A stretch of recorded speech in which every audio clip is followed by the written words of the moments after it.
Welcome. My name is Bettina Inclán. I'm the Associate Administrator of Communications here at NASA, and thank you for joining us for the post-launch briefing of Demo 1. Just as a reminder, for each of the reporters, please say your name and organization. We also have reporters calling in on the line, and also questions from social media. Please be respectful of the other reporters and one reporter per question. With that, I'm going to turn it over to NASA Administrator Jim Bridenstine. Well, thank you, Bettina. It's an exciting evening. We've got a great group of folks here that can share some of their experiences. I'll introduce them, and then I'll say a few words and turn it over to Elon Musk to say a few words about tonight's, or I should say today's event, whatever time it may be. I'm not sure. To start, the CEO and lead designer of SpaceX, Elon Musk, is here. We have two astronauts, Bob Behnken and Doug Hurley, who will be flying on the Demo 2 mission, which we're anxiously anticipating. We have Steve Stitch, the Deputy Manager of the Commercial Crew Program and the NASA Launch Manager for Demo 1, way down on my far right, and Kirk Shireman, the Manager of the International Space Station Program, to my immediate right. So tonight was a big night for the United States of America, a great night for NASA. What today really represents is a new era in spaceflight, an era where we are looking forward to being one customer as an agency and as a country. We're looking forward to being one customer of many customers in a robust commercial marketplace in low Earth orbit, so that we can drive down cost and increase access in ways that historically have not been possible. And we have our first provider of multiple providers today that had a successful launch. This is just the beginning. We're still in the first quarter. It's a 5-day mission, and we're looking forward to future successes on this mission and missions beyond this one. So, Elon, I'll turn it over to you for a few of your opening comments. Sure. Well, thank you. Well, I'd just like to express a very strong note of appreciation for the SpaceX team that's worked. It's been 17 years to get to this point, from 2002 to now, and incredible amount of hard work and sacrifice from a lot of people that gotten to this point. Yeah, to be frank, I'm a little emotionally exhausted because that was super stressful, but it worked so far. We have to dock the station, we have to come back, but so far it has worked. Some of the riskiest items we've passed some of the riskiest items. But I'd like to also express a great appreciation for NASA. SpaceX would not be here without NASA. Without the incredible work that was done before SpaceX even started, and without the support after SpaceX did start. So thank you. Absolutely. Well, it's great to have so many people here so early in the morning. So we'll just open it up.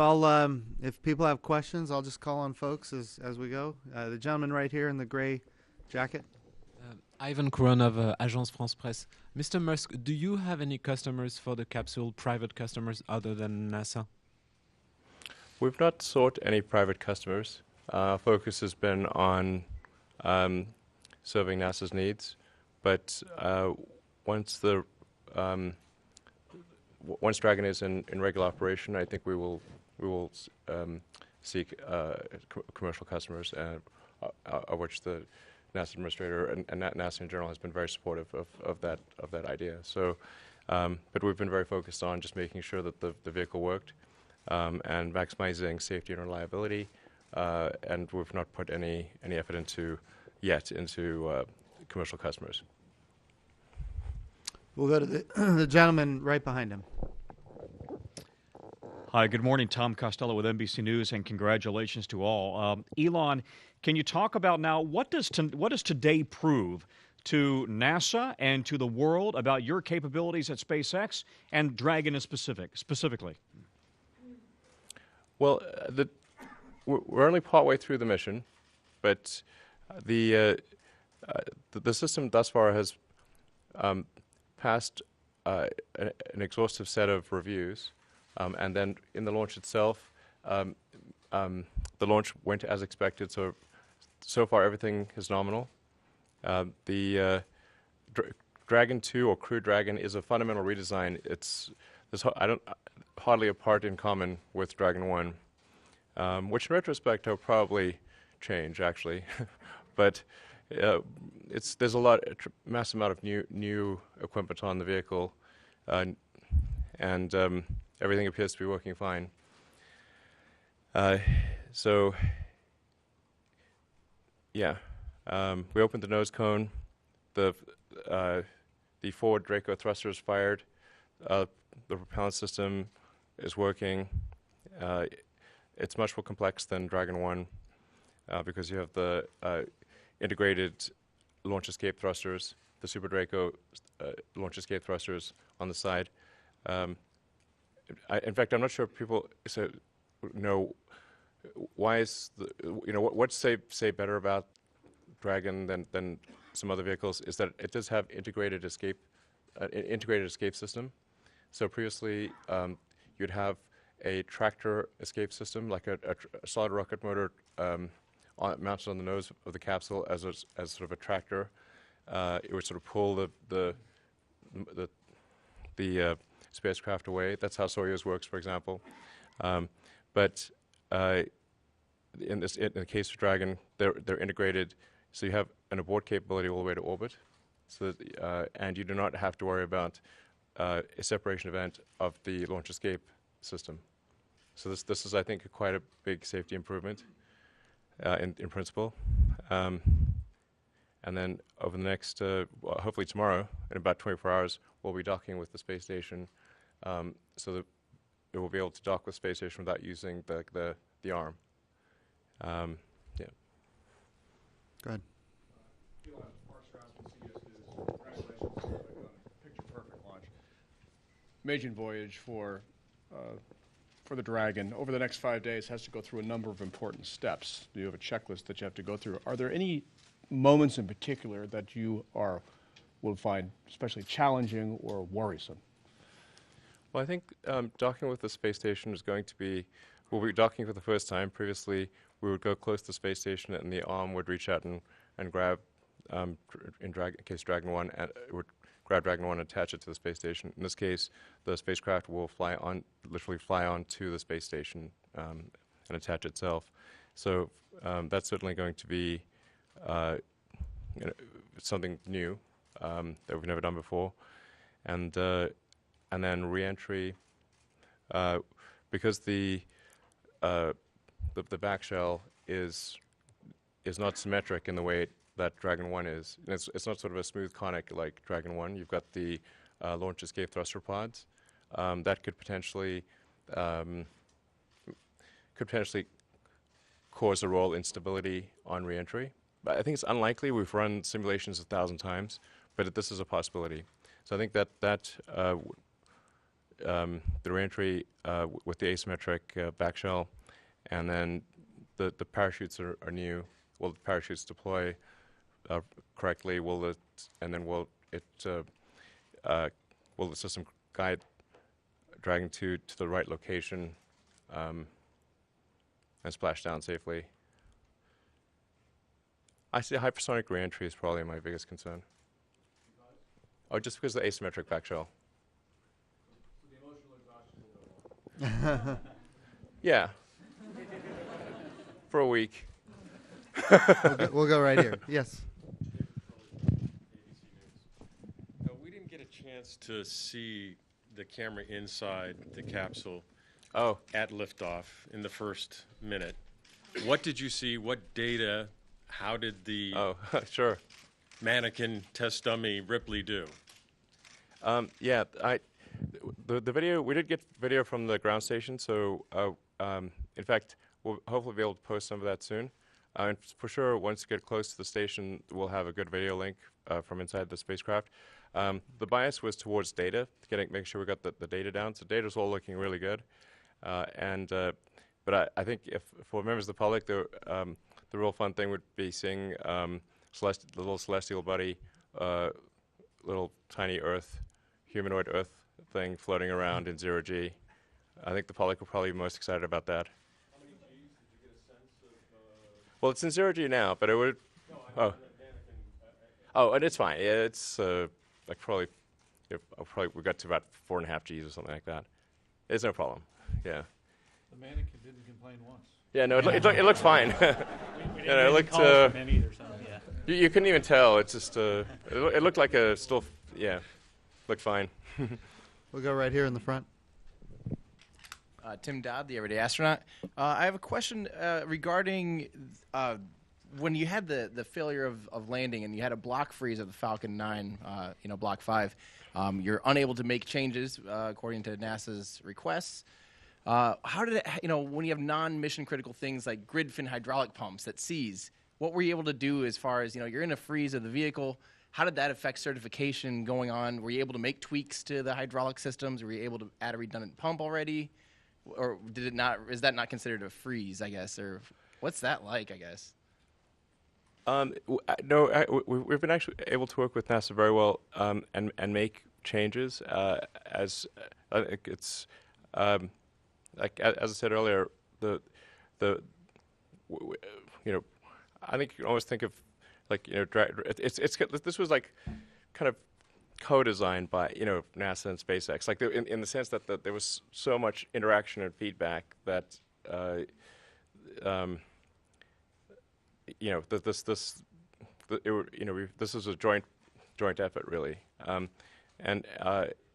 the NASA engineering team understands the vehicle really quite well, very well, and so when we want to make changes, provide those changes are sound, then we meet and confer and get it done.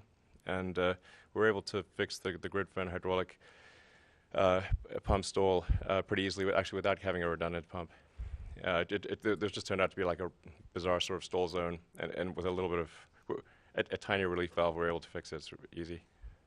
I would say from a NASA perspective, we work hand in hand with SpaceX. They will propose changes to us. We have an engineering team that will look at every one of those changes. In this particular one, it was a pretty simple valve change to improve that grid fin performance. SpaceX proposed it. They bring it to us. We kind of go through it with our process, and engineers look at it, and then we make those changes to the vehicle. So it's a very methodical process. I would say we have great teamwork between NASA and SpaceX. Yeah, we've done some. Obviously not for a mission like this, but we've done some pretty wild things. I was just talking with Bill Gerstenmaier earlier, and we're reflecting on the time when we had we had to trim the nozzle of the Merlin vacuum engine. So the C103 nozzle, which is like Novium Hafnium nozzle for the vacuum extension, had like a little tear in it. So we basically sent one of our best techs in there to trim it with a pair of scissors, and it was like, this is pretty crazy, but Bill and I was like, well, it should work. It did. did work.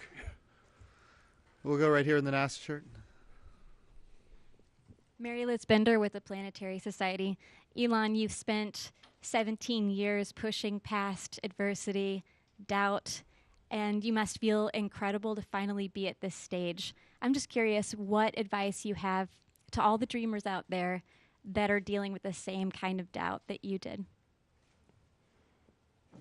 Oh, I always thought we would fail, so this is it's all upside. I thought maybe we had a 10% chance of reaching orbit starting out. So then people thought when we started SpaceX, they said, "Oh, you're going to fail." So I agree. I think we probably will fail. Yeah, it's worth trying anyway. Yeah. Yeah. How's that for honesty, huh? Yeah. They said I'd lose lose all the money from PayPal. I was like, well, you're probably right.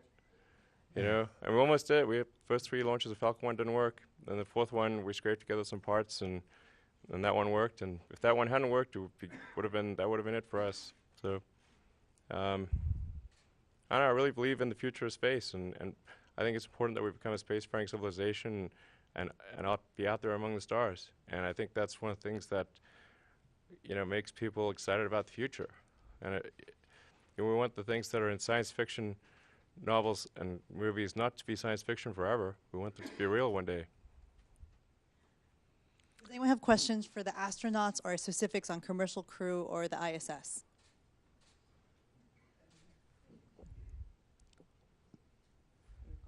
You can. Okay. Gentleman over there. Hi, I'm Stephen Clark from Spaceflight Now. Had a question about the reentry since Elon mentioned that's one of the riskier parts of this test flight. I understand the reentry is going to be a descending node over the U.S. Is that correct? And I remember during the shuttle days, overflight over a populated area was a concern and was always got some extra scrutiny. So I'm curious if that's something you've discussed and talk about any risk that was assessed and how you dispose of that risk to decide for a descending node reentry. Thanks. Kirk or Steve? Yeah, I can take that one. So, yeah, you're correct. The entry is we're landing right off the coast of Florida, just a little bit north of here. There's an area that SpaceX is sort of designed as their landing area.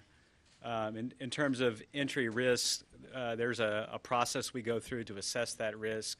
We take a look at the components on the spacecraft and look at the worst case kind of scenarios that could happen during entry.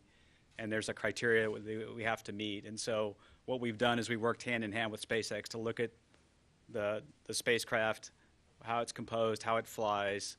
They run models and simulations of how it lands. We have an independent modeling system that we employed. And so we went through that whole process to ensure the safety of the public relative to landing. As Elon said, it is one of the areas that we're interested in for this mission as well for crew.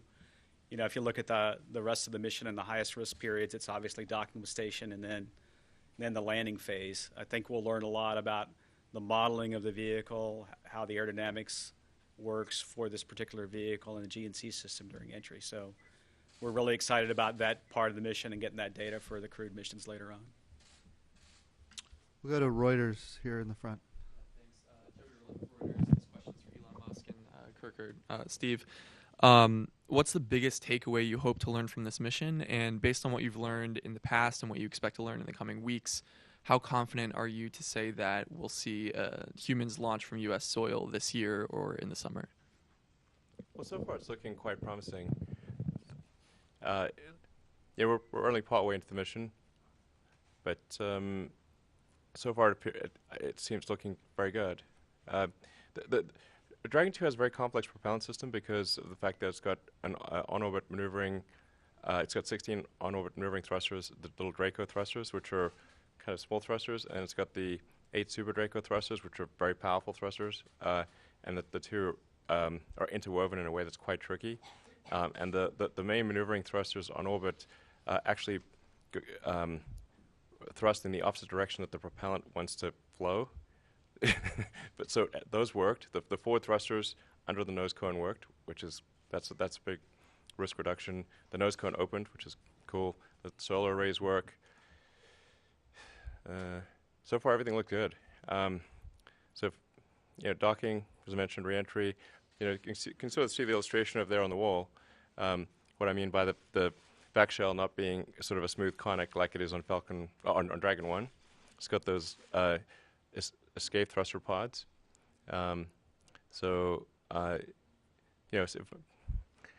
Should be fine, but that would be a thing to make sure that it works on reentry, make sure the docking system works.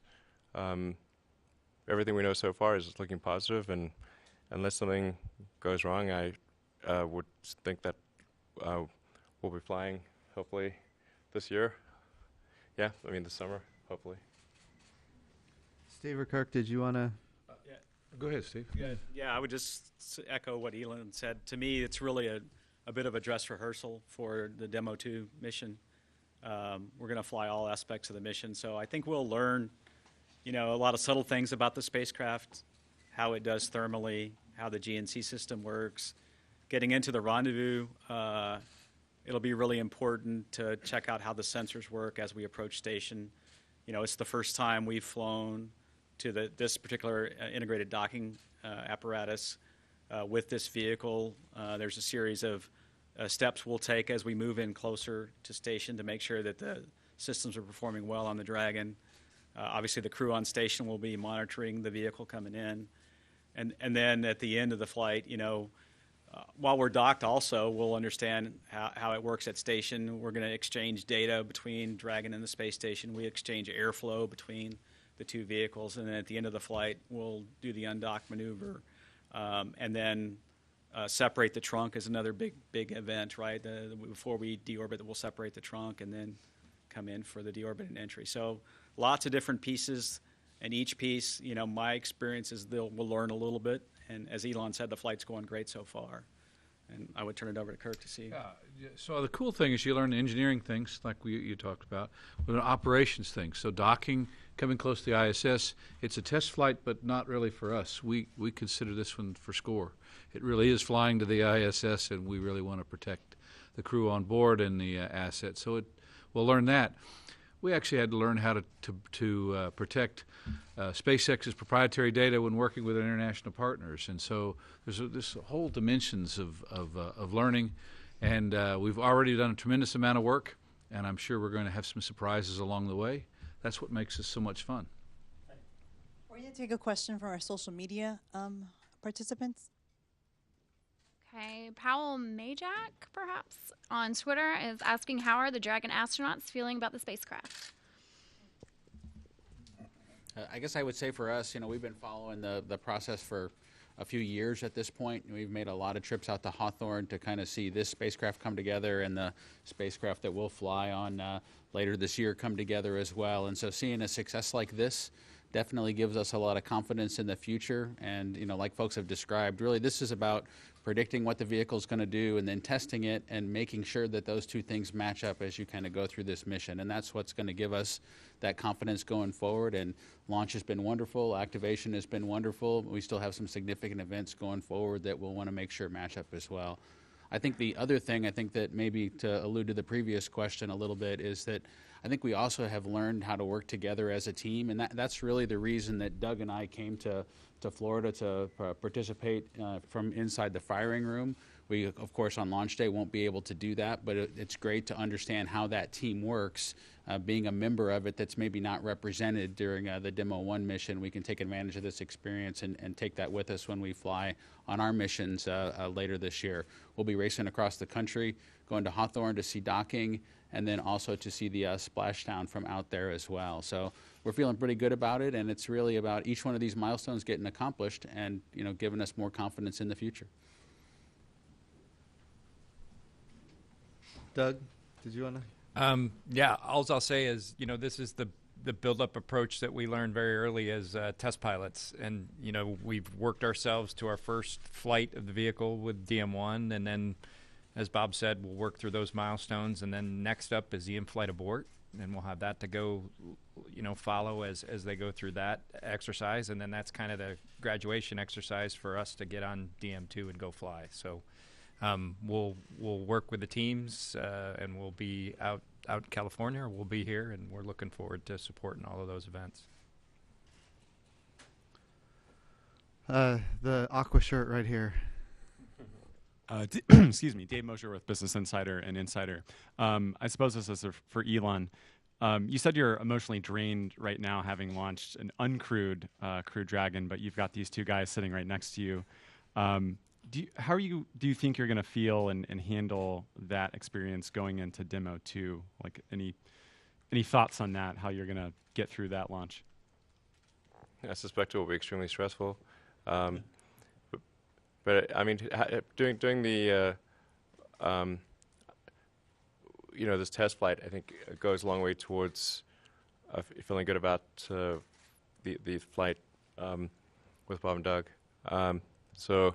And in fact, right after Dragon, separated and we fired the thrusters, I went over and asked them what they thought. And they're like, "How do you feel about flying on it?" Seems like you felt good about flying on it. I was like, "Okay," They're in the control room, watching all the data. So I'm like, "Yeah, it's awesome when the guys told us what was going to happen, and that's what happened. That's how we like it to be." So yeah. So, but we're going to ask to make sure they're feeling good about it, and you guys were. So, we definitely want to launch until we've done everything we can possibly think of. That's for sure. And I think this plus the high altitude abort gives a lot of lot of confidence about the actual mission with astronauts. Aviation Week. Thanks. Irene Klotz with Aviation Week. For Bob or Doug, did you see anything from your perspective in the firing room that in the countdown or in fueling, anything in the calls that kind of initially you're flagging as something you'd like to take another look at? And for Elon, thanks for coming out here. We've seen you here after the first reuse of a Falcon 9 and for Falcon Heavy. Big picture, how does this flight fit into your overall objectives and satisfactions personally and professionally? Thanks. Well, it's the whole goal of SpaceX was crewed spaceflight and improve space exploration technology. That's actually the full name of the company, is Space Exploration Technologies. So the goal is to improve space exploration technology, and that's with the view towards helping make humanity a spacefaring civilization. It's been 17 years. We still haven't launched anyone yet, but hopefully we will later this year. So that would definitely be the culmination of a long dream for a lot of people, me and a lot of people at SpaceX for sure. Can't wait. Bob and Doug? Yeah, I think it was, we've probably seen half a dozen, maybe 3/4 of a dozen combination of static fires or launches, either from here or from Hawthorne. And, every time we participate, it's just amazing to see how the team is hitting its stride, getting these vehicles ready to go into space. And I think, every launch count or every static fire, there are technical issues that the team has to go back and solve real time. And I don't think this was any different. And I thought everybody handled their roles very well. And it seemed like everything went smoothly all the way up until launch, and so far so good. So from our standpoint, this is what you want to see. You want to see the team hitting its stride as we get ready to put people on these things. And kind of as Doug described, we've seen several static fires or launches from various locations, from McGregor, from here, watching along in Hawthorne. And I think from our perspective is the thing that's been different with the DM1 mission is kind of the integrated operation. So seeing the Dragon team work with the Falcon team, usually it's a little bit more of a standalone payload, it seems, from the missions that we've seen. In this case, there can be things that you need to communicate between those two teams kind of real time. And to see the team kind of process that, kind of causes us to think a little bit about, hey, what's the crew perspective about that? What's Dragon going to tell the ground, and what's it going to tell us, and what does the Falcon team need to know about that? That's a piece of this that we got to see on DM1, and we'll get to make sure as we go forward that that's all captured in the simulations as we move forward. So that integration, we got to see it here, and we'll continue to see that as we get closer to flight. Right here in the second row. Marcia Dunn, Associated Press for Elon. I'm assuming you were in the firing room for launch, if that's so. And how much does it add to the satisfaction of seeing your rocket launch from the moon pads, the shuttle pads, and here you are in the firing room used by NASA for so many years and traditions? I mean, does that just add to the pleasure? Talk about that. I would never believe that this would ever happen.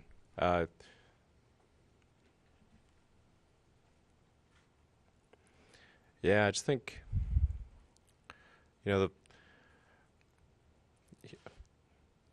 humanity landing on the moon, man, that was maybe the greatest thing ever. Maybe the greatest thing ever. So I can't believe we're launching from that pad. Thank you for letting us do that. Thank you for refurbishing it. Yeah. It's really hard to believe. It's incredible history. Hope we go back to the moon soon. That's the goal. Yeah. We should have a base on the moon, like a permanently occupied human base on the moon, and send people to Mars. you know, and build a city on Mars. That's what we should do. The gentleman in the back, put your hand up high there. Mike from Fox 35.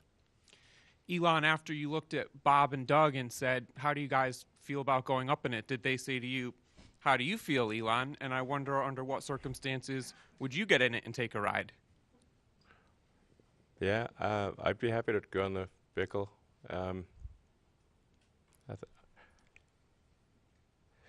think it's good design. Lot of crazy amount of hard work from a lot of smart people at SpaceX, and with a lot of help from NASA. And I think it's a good vehicle. And you guys think it's a good vehicle, right? Yeah, we Nice. We're going to do one more question, gentlemen, in the aisle wait here. until Sunday before we can reach any Chris. conclusions, or a week when Sorry. it lands. Wait, one last question here. Great. Ken Kramer for Space Up Close. Thanks for doing this. Jim Bridenstine, you mentioned you want NASA to be one of many customers. So my question, Elon, where do you see Dragon going beyond NASA? What would you like to do? Expand on that. Thanks.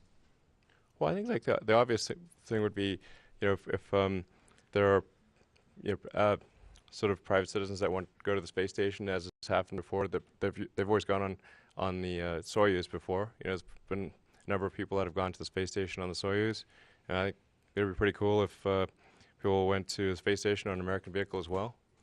You know, Soyuz is a good vehicle, but it'd be good if you know, there were also commercial trips on an American vehicle as well, and that's so I think that's one of the things that we'll do, and obviously NASA is very supportive of that, yeah. So and then you know, maybe there's something beyond the space station. That we'll see. We're gonna focus on getting this right for sure. That's the priority. But then after that, maybe something beyond low Earth orbit. So I'll go ahead and close it out. You know, we just heard Elon say he'd be interested in having a permanent presence on the moon. For sure, we should do it. Well, that's the very first space policy directive given by the President of the United States to me as the NASA administrator, that we're going to go to the moon and we're going to go sustainably. So what that means is when we say sustainably, that means we're going to stay. And of course, the objective here is not just humans, but also landers and rovers and robots and humans, and utilizing our international partners and utilizing our commercial partners. And there's no doubt SpaceX has some really amazing ideas about what they could help us do at the moon and what they could help the coalition of international partners do as we develop this together. But the President's Space Policy Directive is clear. We're going to the moon. We're going sustainably. We're going with international partners. We're going with commercial partners. We're going to utilize the resources of the moon. That's a critically important part of the agenda. Why? We have to be able to live and work on another world for long periods of time. We have to be able to use those resources of another world, which is, of course, a great opportunity for us to prove those capabilities and technologies on the moon, because as it happens, you know, Mars and Earth are only aligned once every 26 months on the same side of the sun, which means when we go to Mars, which I know is high on Elon's agenda and it's high on NASA's agenda, when we go to Mars, we have to be there for long periods of time. So we have to figure out how to do in situ resource utilization. And then ultimately we need to prove all of this out at the moon, which is a 3-day journey from Earth, which means we have a risk mitigation capability right there. We've seen what happens with Apollo 13. When something goes wrong, you can get home. If something goes wrong on the way to Mars, it becomes a lot more difficult. And so that's why the moon matters. It's why the moon is so important. It's the proving ground. And then at the end, we want to take all those technologies, all those capabilities. We want to retire the risk and go to Mars. There's great alignment between NASA and our commercial partners. And as we're seeing now with our international partners, just yesterday, I don't even know what day it is. It's like 2 days Sure. ago, I guess now. We had a great announcement from Canada. And they announced that they're going to be with us for the next 24 years in our sustainable return to the moon. And that's the kind of long-term, enduring commitment that we need. We need to grow the international partnership, and that means the partners that are currently there, we need them to help us at a bigger level. The International Space Station, amazing, amazing development that has proven the concept. We need to grow it. We need every piece of the architecture between the Earth and the moon to include our international partners. It's not just about Gateway. It's not just about the International Space Station, but it's about the entire exploration agenda in 3 different theaters that includes low Earth orbit, that includes the moon, and it includes Mars. And putting together a grand bargain, if you will, between our international partners and our commercial partners in a way that can be transformative for generations to come so that we can have that permanent presence of humans on another world, starting with the moon and eventually Mars. And Absolutely. it's a bright future right now. And I will say this, and I say this every time I have the opportunity to talk to an audience, and with all the cameras here, it's more important than ever. The President's first budget request increased our budget at NASA by $1 billion, which was about a 5% increase. And then even before I got sworn in as the NASA administrator, a bipartisan Congress in both the House and the Senate plussed us up by $1.7 billion. So I thought I was coming in to advocate for a bigger budget. And in fact, by the time I got there, it was actually smaller than what Congress had already given us, which is a really good problem for NASA to have. And interestingly, today, as Elon and I were out on the launch pad, 39A, we had a conversation about why he got involved in this to begin with. And it was to inspire America to increase NASA's budget because of the return we get on those activities. Now, it is true, the idea that we can put humans on another world for long periods of time is great. But the benefits humanity has received from space exploration in general is immeasurable. The return on investment we get from that as a nation, and in fact as a world, the way we communicate, all of these cameras, DirecTV, Dish Network, internet broadband from space. I see a lot of people here that are going to put this on the internet. We talk about XM radio, for example, but the way we communicate, the way we navigate, the way we produce food. I was recently at the Ag Expo, and we're sensing the Earth in every part of the electromagnetic spectrum, and because of that, we can increase crop yields, we can reduce water usage. At the same time, we can preserve nitrates in the soil, feeding more of the world than ever before because of what NASA does. That's an amazing capability. And we didn't develop the satellites for that purpose. But because we have that data, we can share it, not only with the United States farmers, but around the world. We saved tens of millions of dollars in disaster relief that would have gone to Uganda, but because we were able to predict ahead of time a disaster situation developing, we could mitigate and save not only money for us in the form of aid, but also lives in Uganda. But the way we produce food, the way we understand weather, the way we understand climate, the way we do national security and disaster relief, all of these things were born. And I understand a lot of it's commercialized, and we love that. Helps save us money at NASA.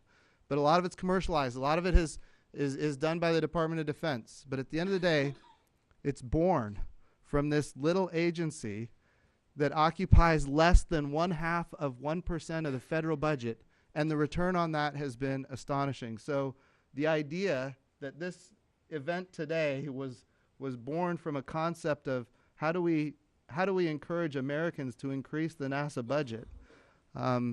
Friends, we have that opportunity right now, and it is in fact happening with bipartisan support in Congress and support from the administration. So we're at a great time.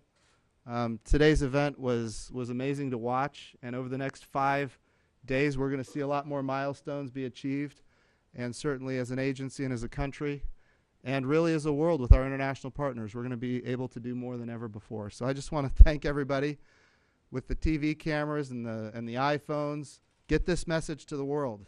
It's an important message. And I'm so grateful for all of you being here and covering this very important achievement in American history. So thank you guys so much. Thank you, everyone, for joining us. If you have more information, please visit nasa.gov. Thank you and have a great day.